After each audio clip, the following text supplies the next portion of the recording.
Vamos a continuar con nuestro próximo expositor, quien en esta tarde nos hablará, vamos a ver, del tema ML, comprando una casa con Y igual a WX más BI. Ve acá, ¿con qué se come eso? Nuestro expositor nos va a aclarar esto, nos va a arrojar luz sobre este interesante tema que inicialmente no se comprende, pero yo sé que nos va a arrojar bastante luz. Con nosotros está el tecnólogo e ingeniero de software, Iván Vergés. Le puedo decir que Iván Vergés es tecnólogo en mecatrónica en el ITLA, fundador de AI Dominicana, desarrollador de software con experiencia en inteligencia artificial, Internet de las cosas y automatización. Le damos una fuerte bienvenida a nuestro estimado Iván Vergés. Adelante. Bien, buenas tardes. Muchas gracias a todos por estar con nosotros aquí acompañándonos en este maravilloso día. Muchas gracias por la presentación. De verdad que me siento muy agradecido por la oportunidad. También agradecer de manera inmensa a todo el equipo que ha coordinado esta maravillosa actividad y también a todas las personas que han sacado un momento de su tiempo para estar con nosotros, acompañándonos de manera virtual. Bien, el día de hoy vamos a poner la presentación para ver, estaremos hablando de un tema muy interesante, que es cómo comprar una casa con Y igual a WX más B, como mencionaba. Pero, ¿con qué se come eso? ¿Qué es eso? Bien, vamos a activar la presentación e iniciemos. Aquí tenemos nuestro tema. Y bien, antes que nada, ¿quién es Iván? ¿Quién soy yo? Para mí esta es la parte, digamos que aburrida de la presentación. Y básicamente, como bien mencionaba, soy un tecnólogo de mecatrónica, egresado de ITLA, estudiante de término de ingeniería de software en APEC, desarrollador de software en Banco BHD, desarrollador backend y inteligencia artificial en Saurio Technologies y fundador de AI Dominicana. Que un paréntesis aquí, quisiera a las personas que pertenezcan a esta comunidad adelantarles que, aunque he estado un poquito ausente, vienen alguna cosita interesante próximamente, así que vamos a mantener el ánimo. Y bien, vamos a entrar en materia. Primero que nada, comprar una casa con Y igual a WX más B. Es una moneda, una criptomoneda como el Bitcoin o algo así. ¿Cómo la consigo? Bien, nada de eso. Si retrocedemos en el tiempo y volvemos a cuando vimos un poquito de álgebra lineal, recordaremos que tenemos una ecuación de la recta, que normalmente la vemos como la forma estándar, es decir, A por X más B por Y igual a C, o A por X más B por Y menos C e igual a 0, o más C igual a 0, dependiendo del caso. Aquí, con esta fórmula o esta ecuación básica, hacemos un despeje de la variable Y la colocamos en la forma pendiente intercepción o también ecuación simple de la recta, que aquí se parece un poquito a lo que mencionamos. Si nos vemos a la derecha, vemos que tenemos Y igual a mx más b. Simplemente cambiamos la m por la w. Ya veremos el porqué de este cambio de esta letra. Pero básicamente esa es la idea principal en base a esa ecuación que tenemos en el título. Aquí vemos la ecuación simplificada de la recta y aquí vemos cómo se ve en Machine Learning para ver cuál es la comparativa o cómo se relacionan. Bien, en Machine Learning vamos a estar utilizando esta ecuación de la siguiente manera. Si nos fijamos en el gráfico de la derecha, tenemos múltiples entradas que se representan por la X, X sub 1, X sub 2, etcétera, y cada X se multiplica por un valor W, que significa weight o peso. Y ese weight, va a haber un weight para cada X, o para cada entrada va a haber un valor de peso. Entonces, todos estos valores al final se van a ir multiplicando X por el peso y se van a ir sumarizando todos y al final se le va a agregar también el valor de B, que sería el bias, o en el caso de la ecuación de la recta, el valor de la intercepción en el eje de las ordenadas. Todo esto nos va a dar un resultado final que luego pasa a una función de activación, pero eso es otro tema un poquito más profundo. Así que vamos a dejarlo en la parte de la ecuación. Ahora bien, ¿cómo funciona este algoritmo? Esa es una pregunta muy interesante y que tiene la siguiente respuesta. Para cada valor de X o valor de entrada, tenemos un comportamiento como este que se ve en la gráfica de la derecha. Se genera una línea con esta ecuación y se van ajustando los valores de los factores W y B, de modo que la línea resultante se vaya adaptando a la tendencia de la gráfica o de la entrada, de los valores de entrada. Si nos fijamos, la recta se va acomodando, se va inclinando hasta que llega al punto más cercano a todos los puntos. Es decir, busca la distancia entre la recta y cada uno de los puntos de entrada y busca como el punto céntrico entre todos, y la línea entonces busca acomodarse hacia esta tendencia. ¿Qué pasa con esto? Que al tomar esta tendencia, entonces podemos tomar una predicción de que cuando tenemos un valor de entrada X, podemos subir hasta donde llega a cortar en esa línea y ya podemos entonces irnos a la izquierda y ver el valor de Y que le corresponde. Es decir, podemos hacer una función lineal que nos dice cuánto va a valer Y en función de la variable X. Vamos a ver un poquito en detalle ahora, apegado a nuestro caso, que es cómo comprar una casa con esto. Bien, si tenemos que la variable de entrada es el tamaño de la casa, que es lo que vemos en el eje X, tenemos ese tamaño, el cual se expresaría en área. Tenemos en este ejemplo tres casas. Una pequeña, que si nos fijamos cuando subimos y vamos a la izquierda, nos da el valor de $70,000 en este caso. Si nos fuéramos a esta, aunque no tiene la línea, sería un valor más o menos los 110, $111,000. Y esta casa, que es una super casa, si se fijan, tiene un valor de 160,000. Aquí básicamente eso es lo que se busca, tener una línea de tendencia que nos permita hacer esto. Aquí tiramos una línea aérea de más o menos cómo quedaría y vemos que es, tal como les indicaba antes, sigue una línea de tendencia, sigue una serie de patrones en base a la entrada, y con esto podemos hacer la predicción. Ahora bien, ¿qué sucede si tenemos más de una variable independiente o más de una variable de entrada? Bien, entonces aquí entra otro punto. ¿Cómo le entramos a ese caso? ¿Cómo lo resolvemos?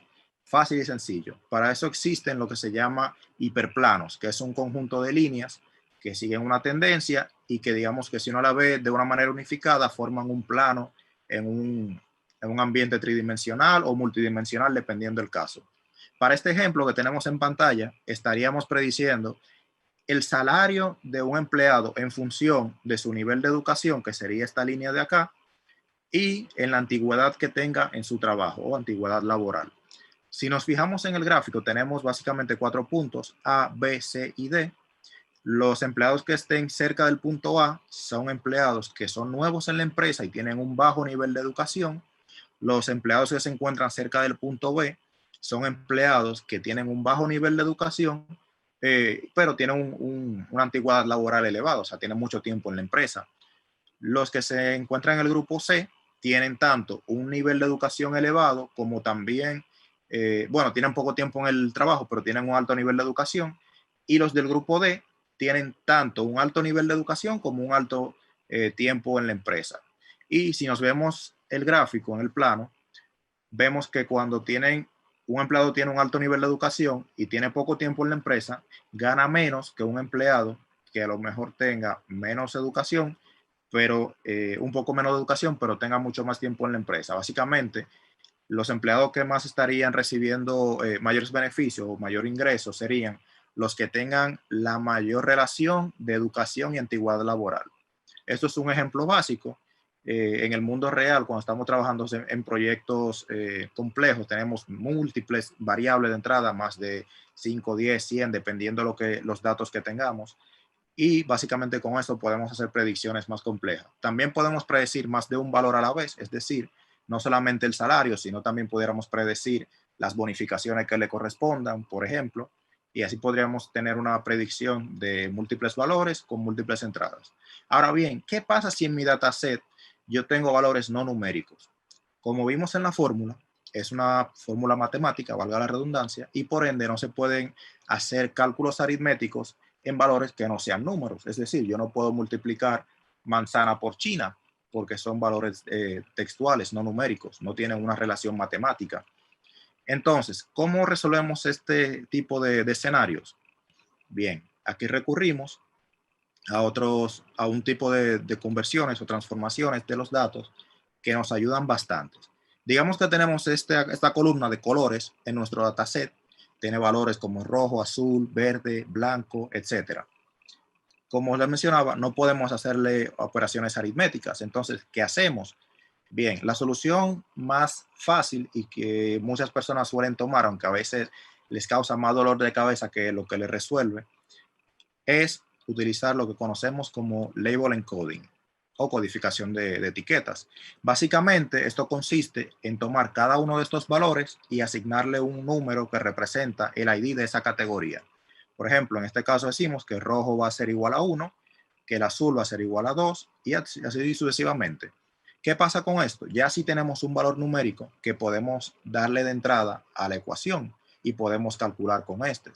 Sin embargo, esto pudiera causarnos problemas porque si multiplicamos un valor numérico cualquiera por 4 va a ser un resultado mayor al que tendríamos si multiplicamos el mismo valor por el 1. Entonces, esto aquí nos genera lo que se llama un bias o una predisposición en relación a los datos para hacer las predicciones. ¿Cómo solucionamos este caso y evitamos este bias? Bien, aplicando lo que se llama one-hot encoding, que consiste en tomar cada uno de estos valores que tenemos en el dataset, en la columna, y convertir cada uno de estos valores en una columna individual. Y lo que hace es que cuando tenemos el valor, por ejemplo, de rojo, él toma la columna del color rojo, le pone un 1 y a las demás le coloca un 0. De esta manera, evitamos el tener esa predisposición de los datos o ese bias, y sin embargo le da un valor estándar a todos. Y así cuando se multiplique por cualquiera de estos, va a tener el mismo tipo de resultado, el mismo tratamiento, y por ende va a ser una predicción mucho más limpia y menos afectada por este tipo de inconvenientes, los cuales pueden afectar bastantes. Básicamente, si lo analizamos un poquito, uno dice, wow, pero es una locura. Sin embargo, una vez que uno comienza a trabajar con esto, con ese tipo de herramientas y conceptos, se da cuenta que ayudan bastante y se le toma el hilo bastante rápido. Ahora bien, veamos un poquito un ejemplo en vivo, digamos así. Vamos a enseñar algo.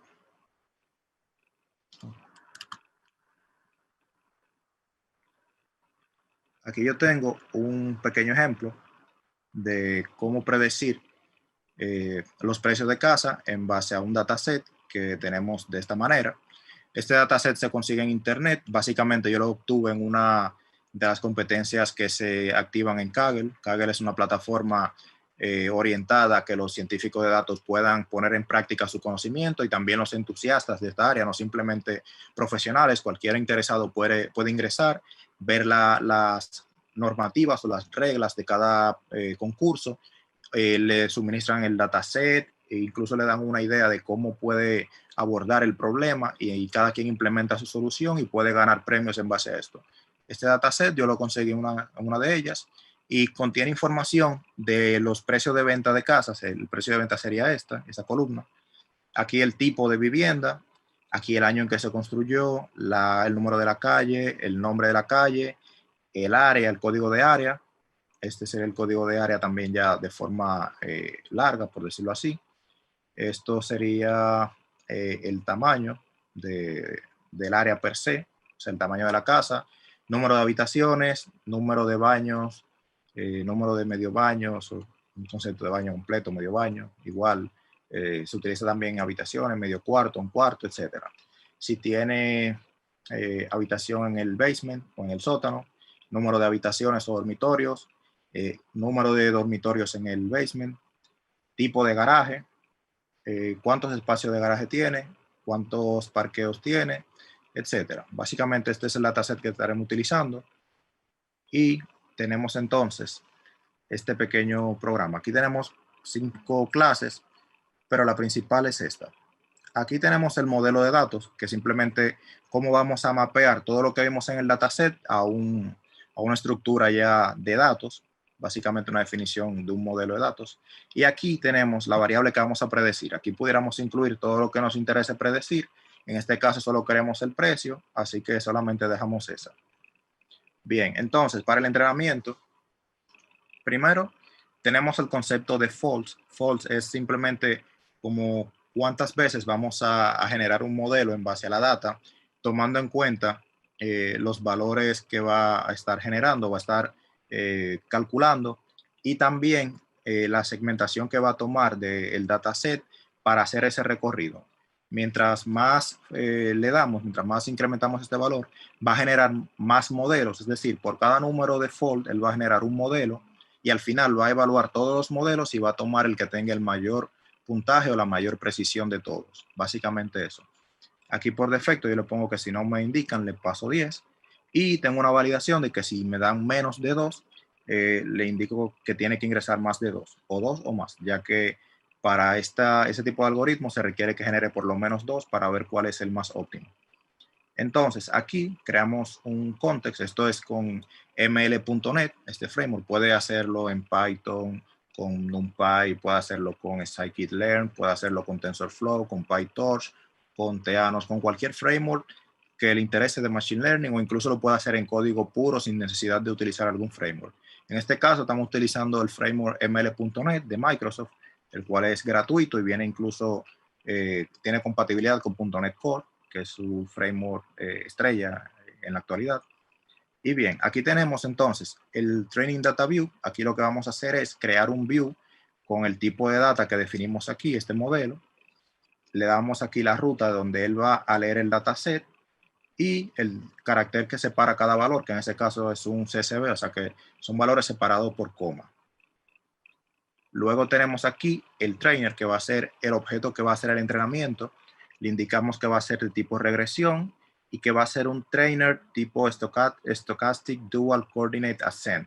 Eso es un algoritmo de reducción de errores. Hay muchísimos algoritmos. Está el Gradient Descent, está el Stochastic Gradient Descent, está este Stochastic Dual Coordinate Ascent, etc. Hay miles de algoritmos distintos, los cuales uno debe ir probando para ver cuál se aplica mejor al escenario que estamos viendo. En este caso, tenemos este que cumple de manera válida y objetiva lo que queremos, que es básicamente hacer el entrenamiento.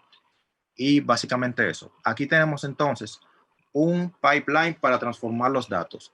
¿Por qué hay que transformar los datos? Bien, como les decía, no podemos aplicar, por ejemplo, fórmulas matemáticas a valores no numéricos. Entonces, aquí si se fijan, estamos aplicando el one-hot encoding. Le estamos indicando cuál es la columna que él va a trabajar para este caso y le estamos indicando aquí internamente en el pipeline cómo se va a identificar esa columna. Aquí también le agregamos entonces otro one-hot encoding que va a ser la categoría de área, que también es otro valor textual para que lo procese también como el área. Y aquí entonces tenemos, adicionándole los demás parámetros o las demás entradas, que serían, por ejemplo, la cantidad de habitaciones, cantidad de dormitorios, si tiene dormitorios en el basement, cuánto tiene, si tiene baños completos, medio baño, el área en pies cuadrados, cuánto espacio de garaje tiene, cuánto espacio de parqueo tiene, la categoría del tipo de garaje, etc. Básicamente, él está haciendo un modelo que permite leer la data desde el CSV y hacer esa transformación y darnos ya un modelo puramente numérico para procesar. Luego que tenemos este pipeline, lo utilizamos aquí para que él tenga los datos del entrenamiento, los convierta, lo almacene aquí en ese transformer y luego utilice el transformer para ya aplicarle directamente eso a la data transformada. Y ya aquí hacemos entonces un cross validation, que lo que hace es tomar cada fold de lo que les hablé anteriormente, entrenarlo y luego compararlos para ver cuál es el más óptimo y retornarlo. Aquí ya simplemente aquí él nos devuelve todos los modelos que genera. Aquí yo los ordeno por la métrica, por el valor de la raíz cuadrada, que es básicamente uno de los métodos más utilizados para calcular el error. Así yo tengo cuál tiene el valor más alto y puedo tomarlo de manera más fácil. Y aquí yo simplemente le cojo el primero y tomo ese modelo, que así sería para tomar el valor, el modelo más óptimo en este caso. Aquí, eso es un método utilitario que tengo en esta clase para simplemente imprimir las métricas que ha generado cada modelo, es decir, nivel de precisión, nivel de seguridad o de certeza, nivel de error, etc. Y aquí ya simplemente estos son métodos para eliminar si existe un modelo viejo, igualar entonces el nuevo. Igual hace lo mismo para el Data Transformer. ¿Por qué guardo el Transformer? Porque para usar el modelo tengo que pasarle los datos en el mismo formato. No puedo pasarle números en orden distinto, sino que tengo que siempre seguir el mismo orden para que él pueda utilizar de manera óptima el modelo. Ahora bien, esto se ve muy bonito. Ya ahorita yo entré en un modelo, porque eso duró un poco de tiempo y como lo que menos tenemos es tiempo para las charlas, entonces vamos a hacerlo un poquito más rápido. Esto es un API, una interfaz web que elaboré para este pequeño escenario, este pequeño ejemplo, en el cual le pasamos los datos y él automáticamente nos va a calcular el precio estimado de esa vivienda. Aquí yo tengo dos casos que extraje del dataset. Aquí arriba se encuentra el precio estimado o el precio en que se vendió, perdón, y yo voy a utilizar los datos para que él me prediga el precio según lo que le indique el modelo. Lógicamente no va a ser un valor exacto, no va a ser ese mismo valor porque el modelo en base al entrenamiento varía, oscila, pero debe ser un valor que se acerque un poco. En este caso, no se acerca tanto, pero se acerca un poco. Dice que se vende, o el precio de venta recomendado sería $41,809.30. Y como les decía, aquí se vendió en 60,000. Tiene una diferencia bastante notoria, eso es por la precisión del modelo. Lógicamente se debe jugar tanto con el algoritmo que va a reducir el error, como con el mismo dataset, verificar que todo esté bien limpio, bien depurado, para que no se generen vallas en base a valores erróneos, por ejemplo. Imagine que tiene valores cero en algunos casos, eso le afecta también en el entrenamiento, pero en esencia el funcionamiento es ese. Tenemos otro ejemplo aquí. Ese se vendió en 425,500. Y aquí 529,000. Aquí se fue por encima. Como les decía, el modelo no te va a generar una predicción exacta, ya que lo que hace es una generalización en base a los valores que se le suministran y por ende no va a ser exacto a lo que tienes en el dataset y es lo que se busca, ya que si un modelo siempre te genera los mismos valores que tú tienes en el dataset, eso lo que está haciendo es overfitting o un entrenamiento demasiado elevado y se aprende básicamente los datos más que generalizar. Y eso no es lo que se busca en un modelo de Machine Learning. Bien, volvemos aquí. Básicamente esta ha sido mi presentación. Espero que les haya gustado, que hayan aprendido. Cualquier duda estoy disponible en las redes sociales. Aquí tienen mi LinkedIn. También me pueden buscar en Instagram, Facebook, etc. También tienen el repositorio de GitHub, donde pueden encontrar este proyecto y otros más que he elaborado también del área de Machine Learning. Tengo algunos de procesamiento natural de lenguaje para un chatbot. Tengo este de regresión lineal. Tengo algunos de Deep Learning con redes neuronales y demás. Básicamente pueden acceder aquí y en mi blog ahora mismo digamos que estoy elaborando un contenido, pero pueden ir accediendo para ver cómo va progresando. Espero que les haya gustado y nada, quedo a la orden.